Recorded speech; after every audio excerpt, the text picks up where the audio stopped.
Internet पे हर रोज ना करोड़ों पोस्ट। हाँ, करोड़ों पोस्ट, वीडियो और आर्टिकल्स पब्लिश होते हैं। ये एक ऐसा डिजिटल शोर बन गया है जहां हर इंसान खुद को एक विशेषज्ञ साबित करने की होड़ में लगा है। सही बात है। और ऐसे माहौल में बिना किसी ठोस रणनीति के अपनी पहचान बनाना मतलब एक भीड़ भरे स्टेडियम में बिना माइक के चिल्लाने जैसा है। कोई आपकी आवाज सुन ही नहीं पाएगा। बिल्कुल सही उपमा दी आपने, है ना? तो आज के इस डिजिटल युग में पर्सनल ब्रांड बनाना केवल कुछ अच्छे विचार साझा करने तक सीमित नहीं रह गया है। ये एक पूरी वास्तुकला या कह ले आर्किटेक्चर का काम है, जिसमें हर ईंट को बहुत सोच समझ कर रखना होता है। और यहीं पे रणनीति का महत्व सामने आता है। मतलब अक्सर देखा जाता है कि लोग इंटरनेट पर किसी सफल व्यक्ति को देखते हैं और बस उसी की नकल करना शुरू कर देते हैं। हाँ, उन्हें लगता है कि जो उसके लिए काम कर रहा है वो उनके लिए भी करेगा। वे सोचते हैं कि बस वही बातें उनके लिए भी काम करेंगे, लेकिन ऐसा होता नहीं है। बिना किसी स्पष्ट दिशा के कंटेंट बनाना केवल ऊर्जा की बर्बादी है। आज की सूचनाओं से भरी दुनिया में स्पष्टता ही सबसे बड़ी ताकत है। बिल्कुल।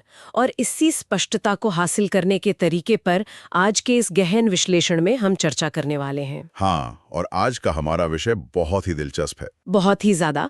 हमारे पास जो स्रोत सामग्री है उसका शीर्षक है architecting personal identity with AI strategies, और विशेष रूप से हम इसके मॉड्यूल 2 पर बात करेंगे, जो पर्सनल ब्रांडिंग रणनीति में एआई की भूमिका पर है। इस स्रोत ने इस पूरे विषय को बहुत ही व्यवस्थित ढंग से प्रस्तुत किया है। हाँ, तो आज का हमारा मिशन यह समझना है कि एआई यानी आर्टिफिशियल इंटेलिजेंस केवल एक ऐसा टूल या सॉफ्टवेयर नहीं है जिसे बस कुछ वाक्य लिखवा लिए जाएं या कोई तस्वीर बनवा ली जाए। सही कहा, वो एक बहुत ही सतही सोच है। बिल्कुल। स्रोत यह दावा करता है कि एआई वास्तव में व्यक्तिगत ब्रांड को परिभाषित करने, उसकी एक विशिष्ट आवाज तय करने और कंटेंट को सही दिशा देने की एक पूरी रणनीति है। तो चलिए इसे विस्तार से समझते हैं। जरूर। इस स्रोत सामग्री को गहराई से देखने पर जो सबसे पहली और जरूरी बात उभर कर आती है वो ये है कि एआई को एक शॉर्टकट के रूप में देखना बंद करना होगा। अच्छा। हाँ, मतलब एक आम धारणा बन गई है कि एआई सारा काम खुद कर देगा और इंसान को बस एक बटन दबाना है। हाँ, मैजिक बटन की तरह। बिल्कुल, लेकिन ये सच नहीं है।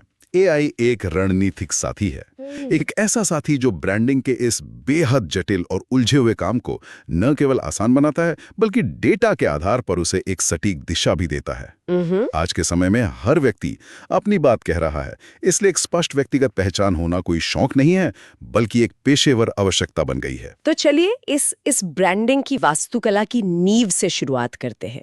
किसी भी इमारत की तरह एक ब्रांड की भी नींव होती है। बिल्कुल। ये तय करना कि वो ब्रांड आखिर है किसके बारे में। स्रोत सामग्री में इस नींव को 3 हिस्सों में बांटा गया है। निश यानी एक बहुत ही विशिष्ट क्षेत्र, मैसेजिंग यानी आपका संदेश, और ऑडियंस टारगेटिंग। ये तीनों चीजें बहुत महत्वपूर्ण है। हाँ, अगर मैं इसे एक उपमा के जरिए समझाऊं तो मान लीजिए कि कोई व्यक्ति गाड़ी चला रहा है। वो केवल गाड़ी स्टार्ट करके अंधाधुन नहीं भाग सकता। हाँ, मंजिल का पता होना चाहिए। बिल्कुल। एआई एक अत्यधिक उन्नत जीपीएस सिस्टम की तरह काम कर रहा है। ये केवल एक नक्शा नहीं दिखा रहा बल्कि ये बता रहा है कि आपकी निश कौन सी विशिष्ट सड़क है और आपके दर्शक किस मंजिल पर इंतजार कर रहे हैं। वाह, इस जीपीएस वाली उपमा में ना एक और परत जोड़ी जा सकती है। अच्छा, वो कैसे? देखिए, एक साधारण जीपीएस सिर्फ रास्ता बताता है, लेकिन एक स्मार्ट जीपीएस ट्रैफिक, मौसम और सड़क की स्थिति का विश्लेषण करके सबसे इष्टतम मार्ग सुझाता है। सही पॉइंट है। जब हम निश, मैसेजिंग और ऑडियंस की बात करते हैं तो ये तीनों एक दूसरे पर निर्भर करते हैं। यदि निश स्पष्ट नहीं है तो संदेश बिखरा हुआ होगा। हाँ, और अगर संदेश बिखरा हुआ है तो वो कभी भी सही लोगों तक नहीं पहुंचेगा। बिल्कुल, एआई इसी बिखराव को रोकता है। स्रोत सामग्री में ना इस बात को स्पष्ट करने के लिए एक बहुत ही सटीक उदाहरण दिया गया है। उसमें एक लग्जरी प्रॉपर्टी एडवाइजर की बात कही गई है जो डेटा समर्थित अंतर्दृष्टि का उपयोग करता है। Data backed insights. हाँ, अब यहाँ एक सवाल मेरे मन में आता है, एक प्रॉपर्टी सलाहकार के लिए केवल प्रॉपर्टी बेचना ही काफी क्यों नहीं है? मेरा मतलब है, एआई द्वारा सुझाई गई ये विशिष्ट मैसेजिंग उसे बाकी हजारों ब्रोकरों की भीड़ से कैसे अलग कर देती है?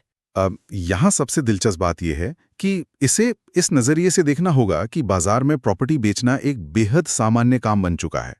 इसमें कोई विशिष्टता नहीं बची है। हाँ, हर कोई वही कर रहा है। बिल्कुल। जो ग्राहक करोड़ों रुपए की लग्जरी प्रॉपर्टी खरीद रहा है, वो सिर्फ सिर छुपाने के लिए घर नहीं खोज रहा है।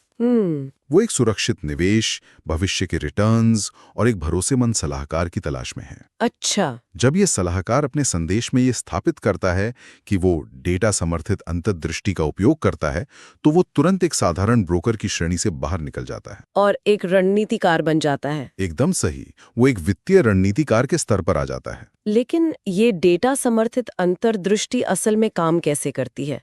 क्या वो व्यक्ति केवल ये कह रहा है कि वो डेटा को उपयोग करता है, या एआई वास्तव में उस डेटा को खोजने और प्रस्तुत करने में कोई भूमिका निभाता है? यहीं पर एआई का असली मैकेनिज्म काम आता है। जरा सोचिए, एक इंसान के लिए पिछले 10 सालों के प्रॉपर्टी के दामों, स्थानीय कर नीतियों और जनसांख्यिकीय बदलावों का विश्लेषण करना महीनों का काम है। बिल्कुल, स्प्रेडशीट्स में ही इंसान पागल हो जाए। हाँ, लेकिन एआई कुछ ही सेकंड में इन विशाल डेटा सेट्स को प्रोसेस कर सकता है। उदाहरण के लिए, एआई उस सलाहकार को बता सकता है कि इस विशिष्ट जिप कोड में पिछले 3 वर्षों में तकनीकी अधिकारियों के पलायन के कारण प्रॉपर्टी की कीमतों में 12% की वृद्धि हुई है। अरे वाह, ये तो बहुत ही स्पेसिफिक है ना? जब वो सलाहकार इस सटीक जानकारी को अपनी मैसेजिंग में शामिल करता है, तो उसका लक्षित दर्शक, जो कि एक बहुत ही विशिष्ट उच्च आय वाला वर्ग है, उस पर तुरंत भरोसा करता है। यानी वो हवा में दावे नहीं कर रहा है। बिल्कुल नहीं। वो ऐसे तथ्यों के आधार पर बात कर रहा है जिन्हें खोजना किसी आम इंसान के लिए लगभग असंभव ही था। ठीक कहा आपने। एआई ने यहाँ केवल कुछ फैंसी शब्द नहीं दिए, बल्कि उसने डेटा के जरिए एक बेहद सटीक और विशिष्ट पहचान बनाने में मदद की। इस तरह ब्रांड का सीधा और गहरा जुड़ाव अपने दर्शकों से स्थापित होता है। ठीक है, ये बात तो समझ में आती है कि नींव कैसे रखी जाती है। मतलब मंजिल तय हो गई, सड़क मिल गई, और ये भी स्पष्ट हो गया कि गाड़ी में किसे बैठाना है। यानी हमारे दर्शक कौन है। हाँ, लेकिन अब जब ये स्पष्ट हो गया है कि दर्शक कौन है और मुख्य संदेश क्या है, तो अगला सबसे तार्किक कदम ये तय करना है कि उन दर्शकों से संवाद किस तरह किया जाए। मेरा मतलब है संवाद का तरीका, या जिसे हम ब्रांड वॉइस कहते हैं। जी, ये बहुत जरूरी हिस्सा है। बड़े परिदृश्य में देखें तो संवाद का तरीका अक्सर ये तय करता है कि बात सुनी जाएगी या अनसुनी कर दी जाएगी। बात क्या कहनी है, इससे ज्यादा महत्वपूर्ण कई बार ये हो जाता है कि वो बात कैसे कही जा रही है। स्रोत सामग्री इस बात पर गहराई से चर्चा करती है कि एआई किस प्रकार ब्रांड की आवाज का टोन परिभाषित करने में सहायता कर सकता है। इसमें मुख्य रूप से 4 विशिष्ट टोन का विश्लेषण किया गया है: प्रोफेशनल, फ्रेंडली, एजुकेशनल और इन्वेस्टर फोकस्ड। जी। अब यहाँ एक दिलचस्प मोड़ आता है। मतलब मुझे थोड़ी दुविधा होती है, और मुझे यकीन है कि कई लोगों के मन में ये सवाल उठता होगा। क्या सवाल? हम अक्सर सुनते हैं कि एआई एक मशीन है, उसकी आवाज रोबोटिक, यांत्रिक और पूरी तरह से भावहीन होती है। तो क्या एक मशीन सचमुच ये तय कर सकती है कि कोई ब्रांड दोस्ताना लगे या शिक्षक की तरह बात करे? क्या एआई से लिखा गया दोस्ताना संदेश बनावटी और अजीब नहीं लगेगा? ये संदेह बहुत ही स्वाभाविक है। जब हम मशीन शब्द सुनते हैं ना, तो हमारे दिमाग में एक धातु के रोबोट की छवि बनती है, जिसमें कोई भावना नहीं होती। हाँ बिल्कुल, टर्मिनेटर जैसा कुछ। हाँ, लेकिन ये समझना जरूरी है कि लार्ज लैंग्वेज मॉडल जिन पर ये एआई काम करते हैं, वे भावनाओं को महसूस नहीं करते, बल्कि वे भाषा के पैटर्न को डीकोड करते हैं। भाषा के पैटर्न, इससे थोड़ा और सरल शब्दों में कैसे समझाया जा सकता है? देखिए, इन मॉडल्स को इंसानों द्वारा लिखे गए करोड़ों लेखों, किताबों और संवादों पर प्रशिक्षित किया गया है। जब कोई निर्देश देता है कि उसे एक दोस्ताना टोन चाहिए, तो एआई ये जानता है कि मनुष्य आपस में बातचीत करते समय किन शब्दों का चुनाव करते हैं। अच्छा। वो ये जानता है कि दोस्ताना बातचीत में वाक्यों की संरचना छोटी होती है, उसमें तकनीकी शब्दों का इस्तेमाल कम होता है, और वो अक्सर एक सवाल के साथ शुरू होता है जो पाठक को शामिल करता है। ओहो, और अगर वही व्यक्ति निवेशक केंद्रित या इन्वेस्टर फोकस्ड टोन चुनता है, तो एआई क्या करता है? तब एआई अपने उस डेटाबेस का उपयोग करता है जो उसने वॉल स्ट्रीट जर्नल या वित्तीय रिपोर्टों से सीखा है। उसे पता है कि एक निवेशक खूबसूरत नज़ारों या आरामदायक जीवन शैली की परवाह नहीं करता। निवेशक yield, cap rate, return on investment जैसे शब्दों की परवाह करता है। सही बात है। एआई तुरंत वाक्यों को अधिक विश्लेषणात्मक, सीधा और डेटा संचालित बना देता है। क्या हम इसका एक व्यवहारिक उदाहरण देख सकते हैं? मान लीजिए वही लग्जरी प्रॉपर्टी सलाहकार किसी एक ही प्रॉपर्टी को बेचना चाहता है, लेकिन अलग-अलग टोन में। जरूर। मान लीजिए प्रॉपर्टी एक समुद्र के किनारे बना हुआ विला है।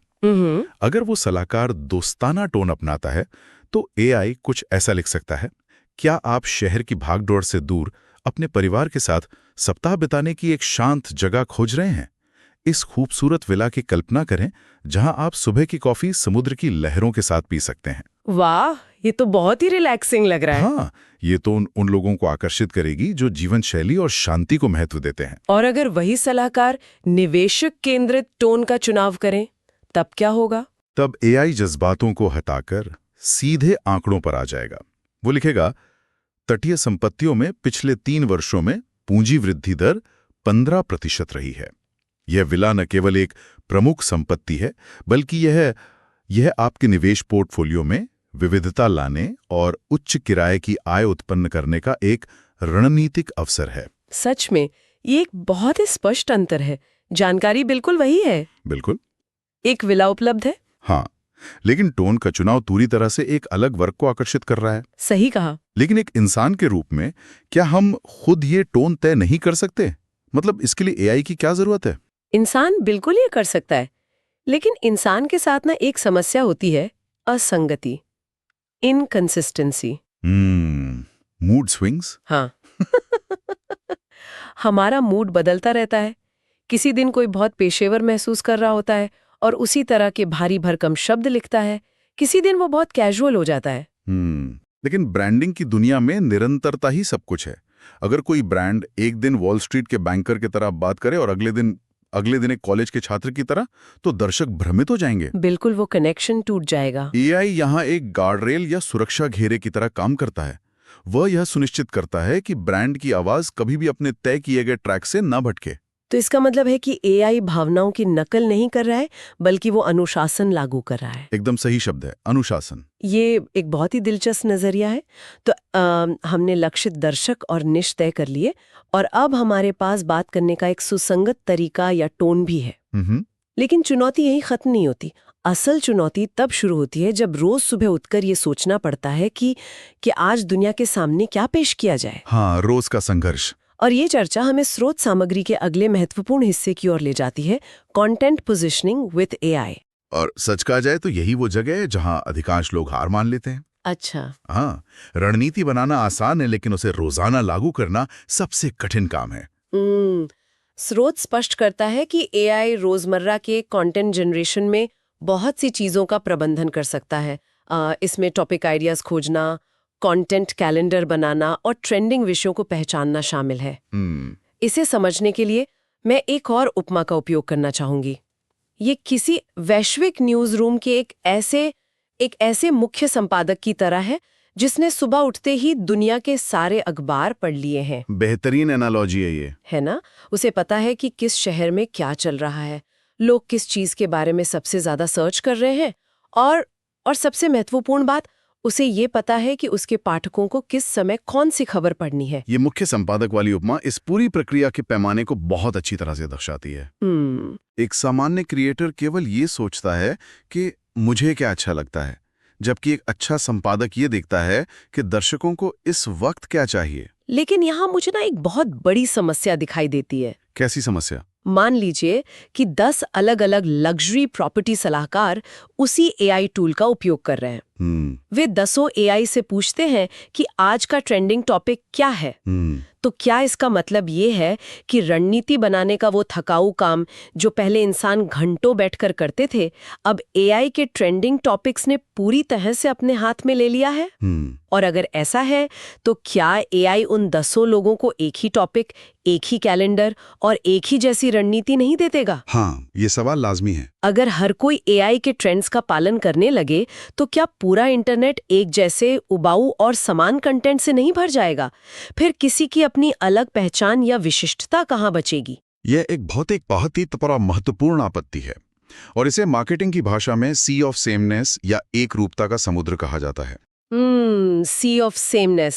अगर कोई व्यक्ति एआई का उपयोग केवल एक सर्च इंजन की तरह करेगा, यानी बस ये पूछेगा कि मुझे एक पोस्ट लिखकर दे दो, तो निश्चित रूप से उसे वही घिसा-पिटा जवाब मिलेगा जो बाकी दुनिया को मिल रहा है। हाँ, फिर तो कोई फर्क ही नहीं रहा। लेकिन स्रोत सामग्री जिस रणनीति की बात कर रही है, वो इससे बहुत अलग है। तो वो भिन्नता कैसे पैदा होती है? भिन्नता इस बात पर निर्भर करती है कि आपने एआई को अपनी नींव और अपनी आवाज के बारे में कितनी गहराई से जानकारी दी है। एआई इंटरनेट को स्कैन करके ये तो बता देगा कि इस हफ्ते लोग नई कर नीतियों के बारे में बहुत सर्च कर रहे हैं।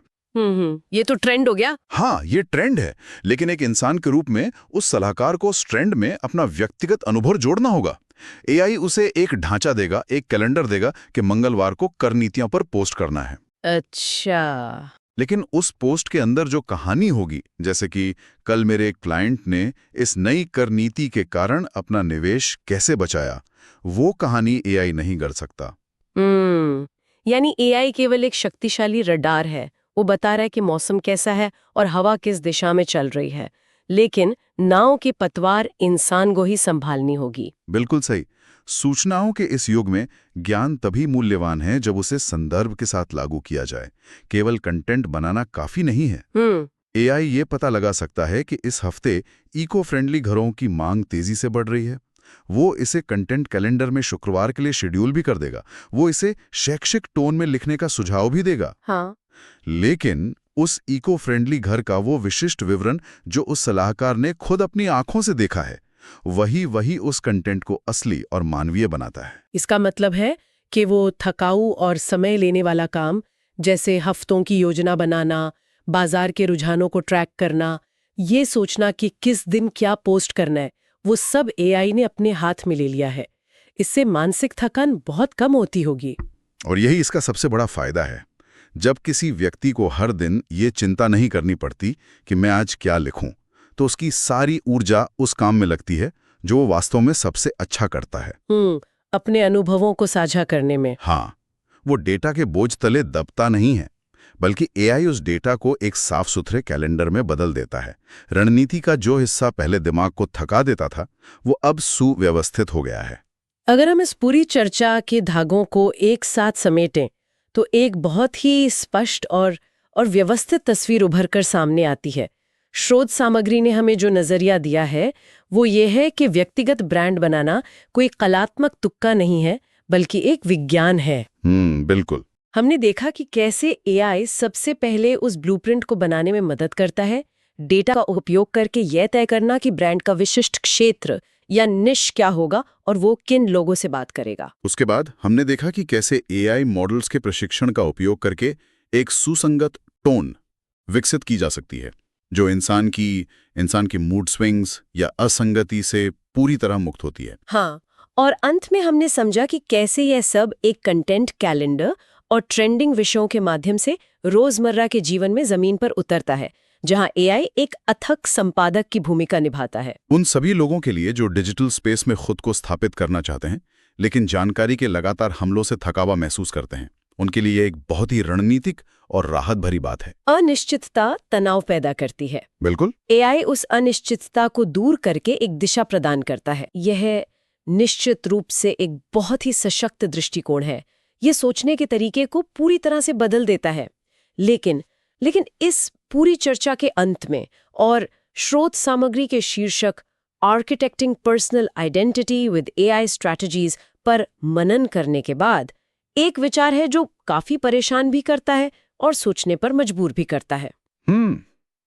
वो क्या है? हमने देखा कि हमारा निश एआई के डेटा द्वारा गढ़ा जा रहा है। हमारी बात करने की टोन एआई के भाषा मॉडल द्वारा नियंत्रित की जा रही है और हमारे रोजमर्रा के विचार या टॉपिक्स भी एआई के ट्रेंड रडार द्वारा निर्देशित किए जा रहे हैं। जब हमारी पूरी पहचान का ये ढांचा एक एल्गोरिथम द्वारा तैयार किया जा रहा है, तो ये सोचने वाली बात है कि एक पर्सनल ब्रांड में पर्सनल या व्यक्तिगत हिस्सा वास्तव में कितना और क्या रह जाता है। क्या हम अपनी पहचान बना रहे हैं या हम सिर्फ उस सांचे में ढल रहे हैं जो एआई ने हमारे लिए सबसे अनुकूल मान लिया है? ये वाकई एक बहुत ही गहरा और विचारणीय प्रश्न है।